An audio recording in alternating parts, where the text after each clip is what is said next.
สวัสดีครับวันนี้นะครับจะมาแนะนำเกี่ยวกับการเปลี่ยนภาษาในโปรแกรม Microsoft Office นะครับซึ่งหลายคนใช้เวอร์ชันต่างๆนะครับจะมีการเปลี่ยนเมนู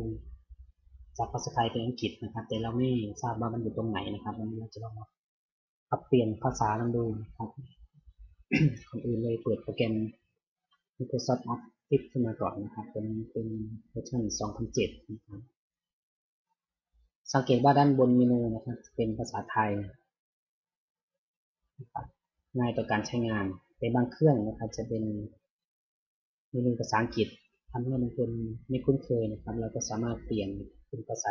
อังกฤษได้แล้วก็ภาษาอังกฤษก็กลับมาเป็นภาษาไทยได้นะครับ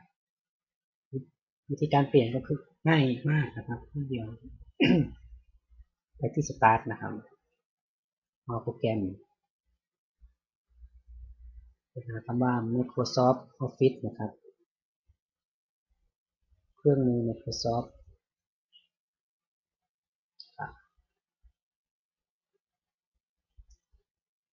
Microsoft Office การตั้งค่าภาษานะครับ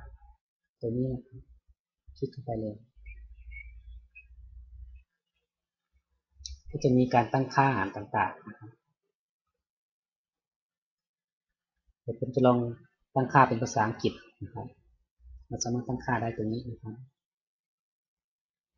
ตกลงนะสังเกตว่า เมนูนะครับยังไม่เปลี่ยนเพราะว่าเรายังไม่รีเฟรชหน้าจอนะครับจะลองเปิดขึ้นมา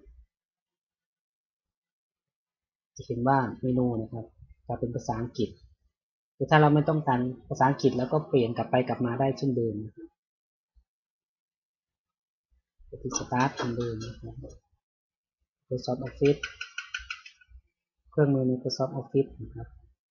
แล้วก็การตั้งค่าภาษาเหมือนเดิมนะครับแล้วก็เปลี่ยนจากอังกฤษเป็นภาษาไทยแล้วก็ตอบยืนยันโอเคไปตรงนี้ทุกท่านสามารถกด F5 ได้นะครับเพื่อรีเฟรชหน้าจอหรือปิดนะครับแล้วก็เปิดขึ้นมาใหม่เราจะเห็นว่าเมนูด้านบนนะครับเป็นภาษาไทยแล้วครับหวังว่าการเปลี่ยนภาษาในโปรแกรม Microsoft Office นะครับซึ่งเป็นเวิร์ดจะเป็นประโยชน์ต่อท่านนะครับ